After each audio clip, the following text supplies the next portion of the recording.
Comme de Bink, et avec qui j'ai eu l'occasion d'enregistrer un titre. D'ailleurs, on avait fait un titre ensemble il y a quelques années. Moi, je trouve que c'est un groupe aussi qui est très fort, parce qu'ils sont en autoproduction, ils font vraiment les trucs eux-mêmes depuis le départ, et ils ont atteint un niveau vraiment incroyable, et tout en faisant tout eux-mêmes. Donc il y a une vraie, un peu comme les Ogres de Barbac et tout, il y a un peu une philosophie d'autonomie, d'autarcie, qui n'est pas de l'autisme, hein, mais c'est important en fait.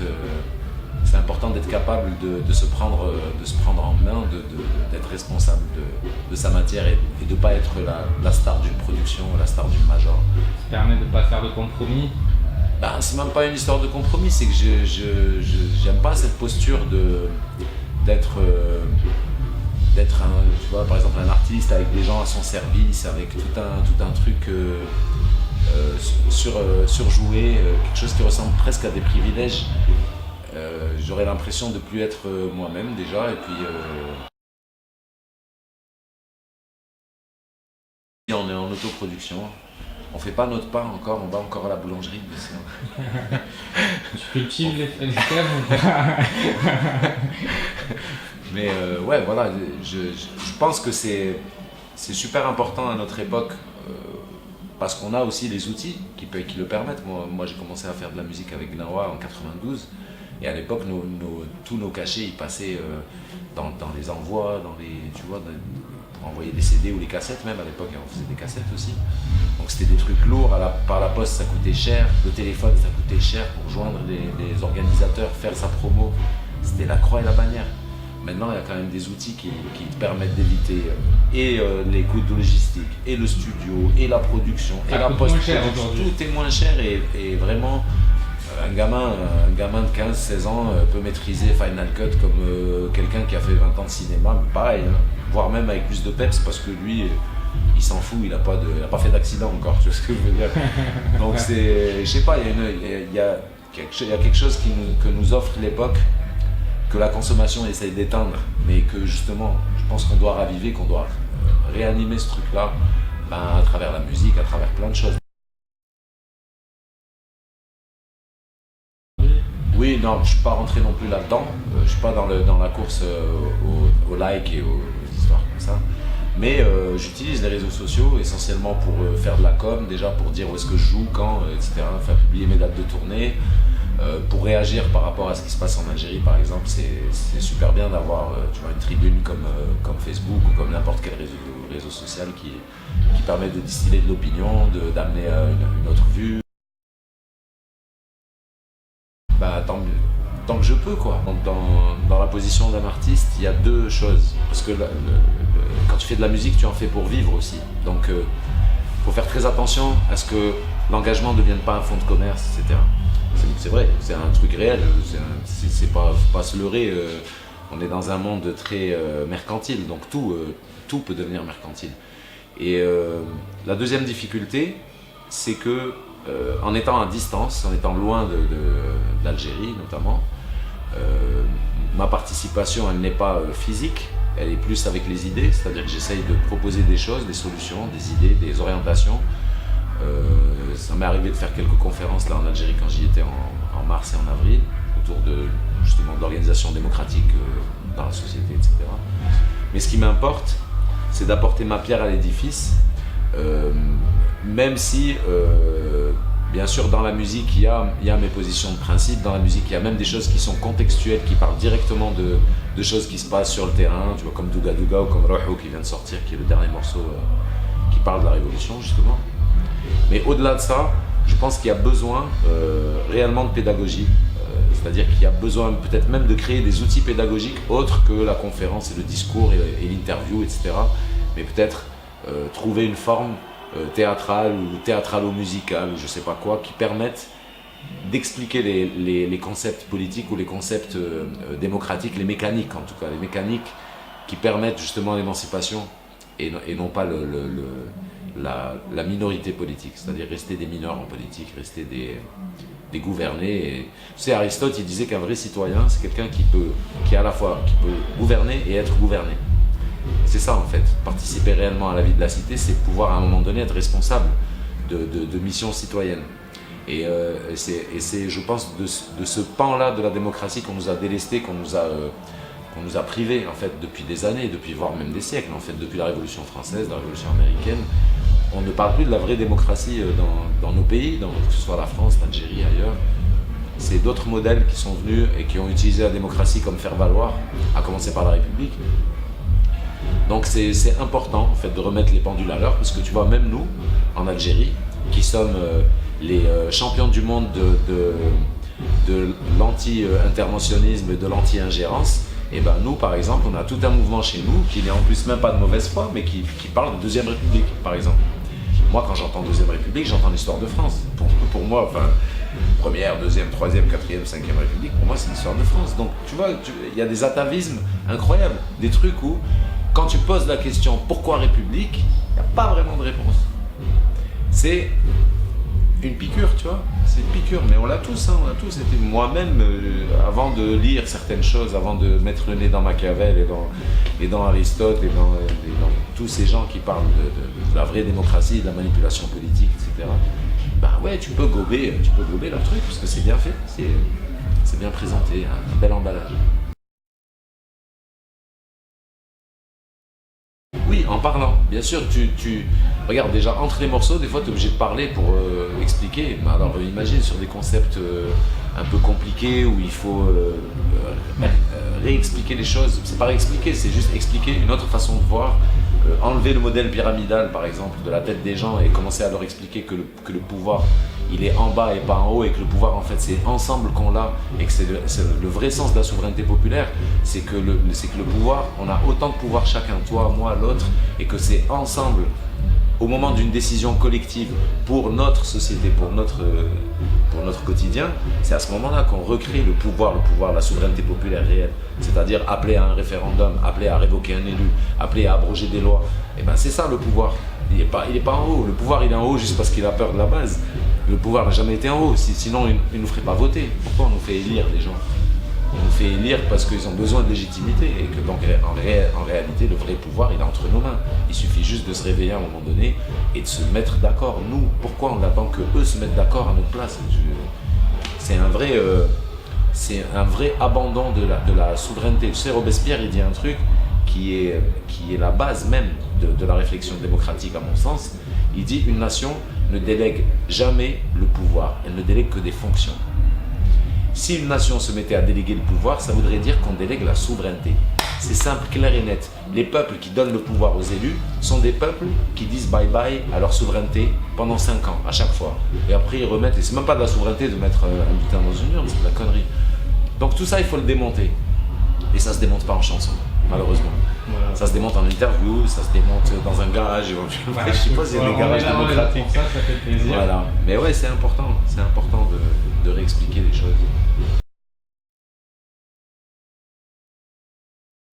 On a gagné la CAN, mais bon, le logo de Total au milieu des deux drapeaux, je suis désolé de ne pas être léger sur ce coup-là, mais ils nous font chier avec leur putain de publicité super vulgaire.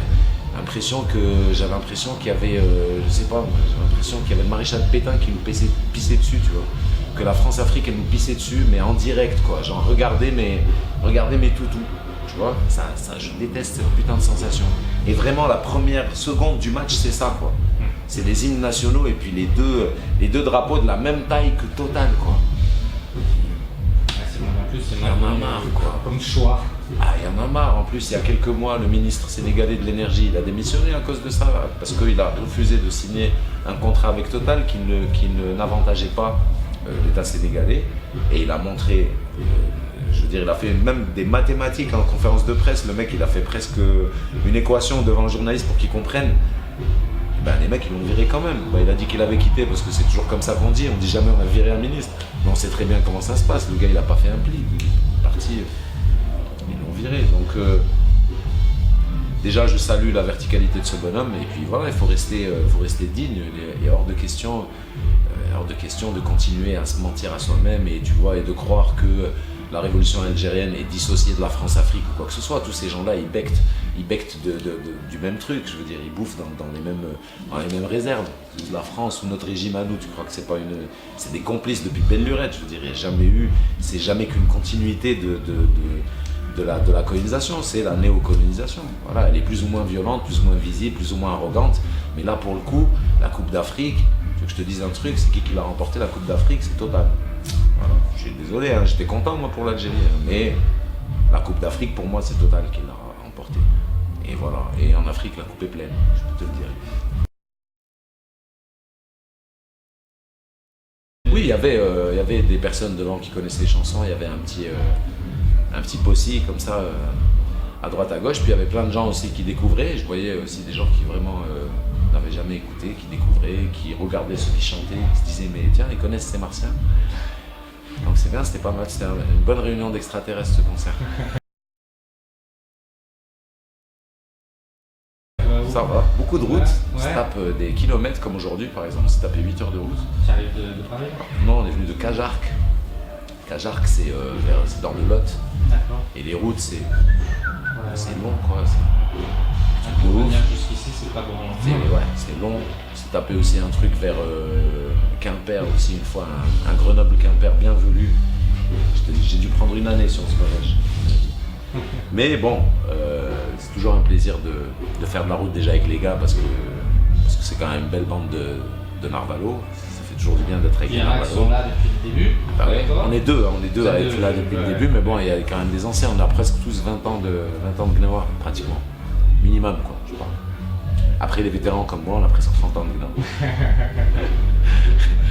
Mais déjà, ouais, c'est toujours un plaisir de repartir. Je commence en fait 20 ans, ouais. C'est mon premier groupe, hein. C'est le premier groupe que j'ai monté, c'est 20 ans.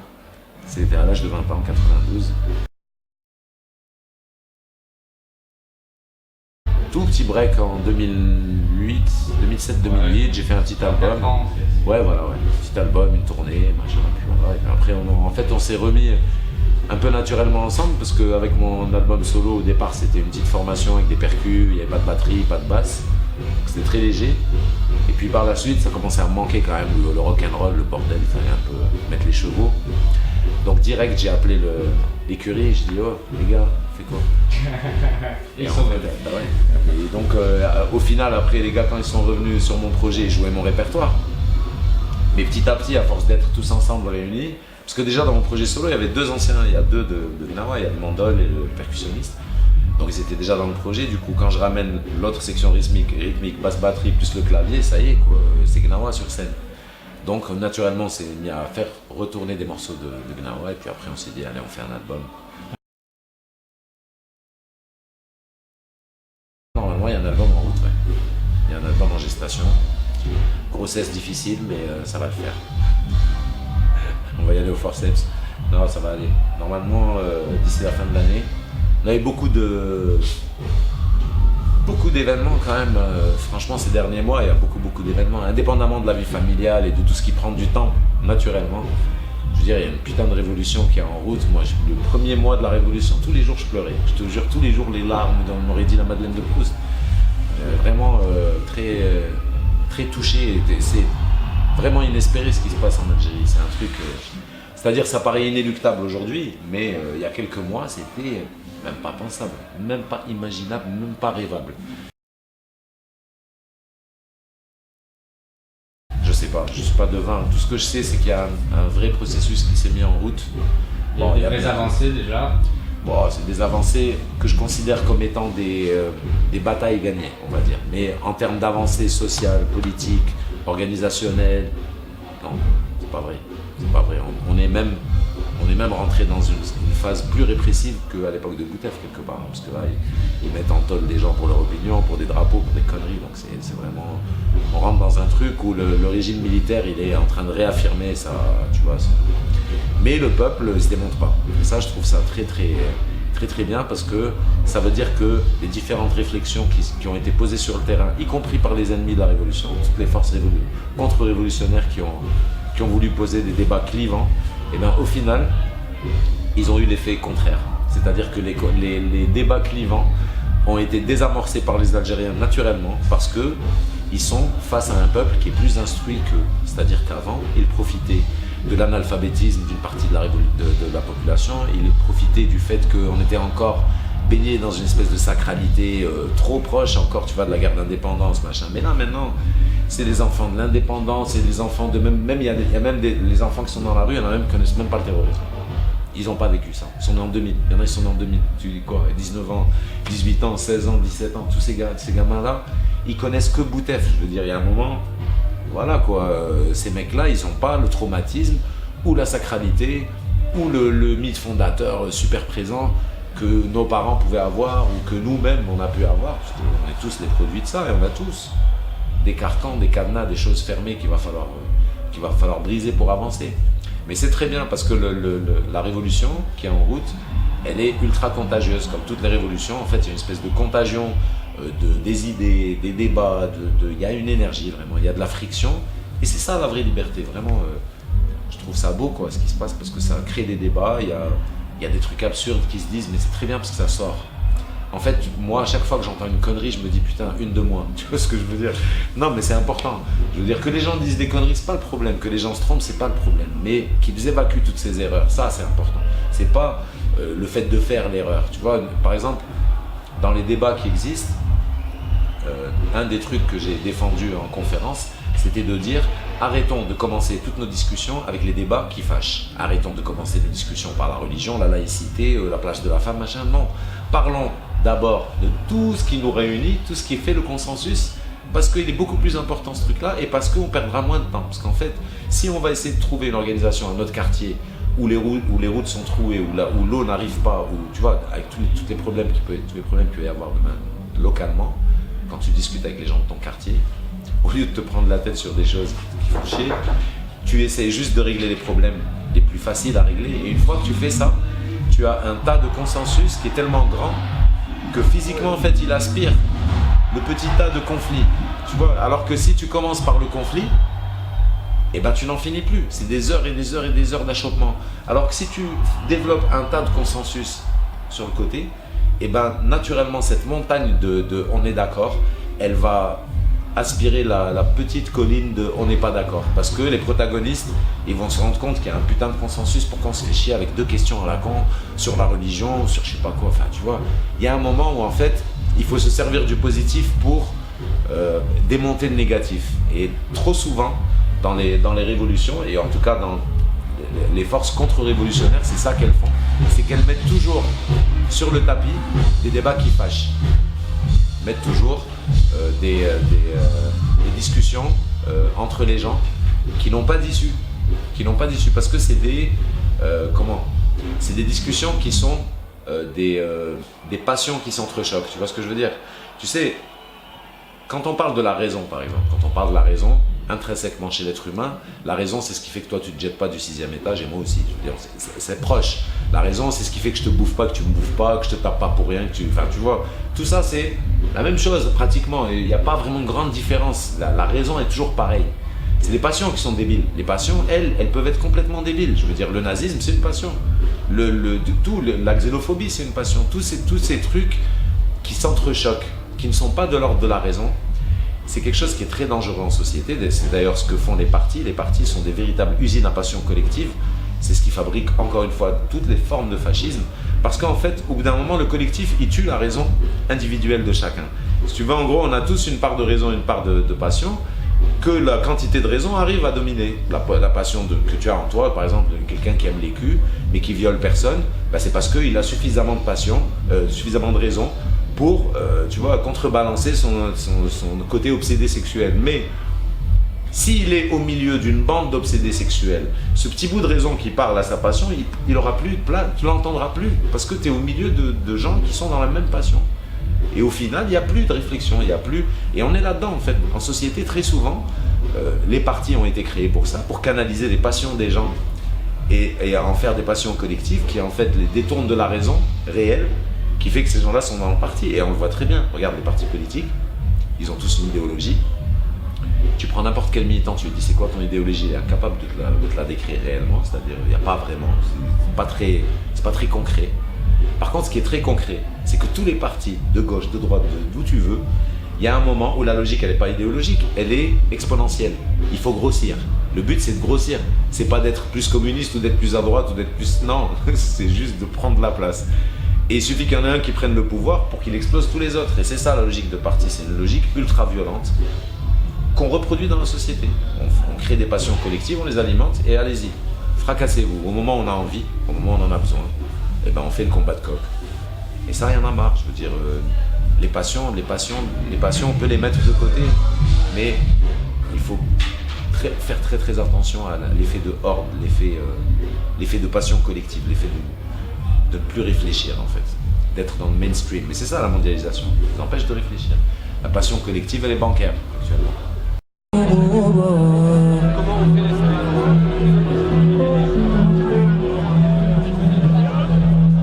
أنا يا بدري تليك محجوبة يا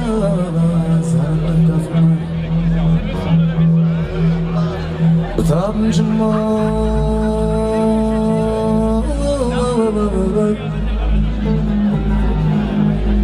وتراب مجمار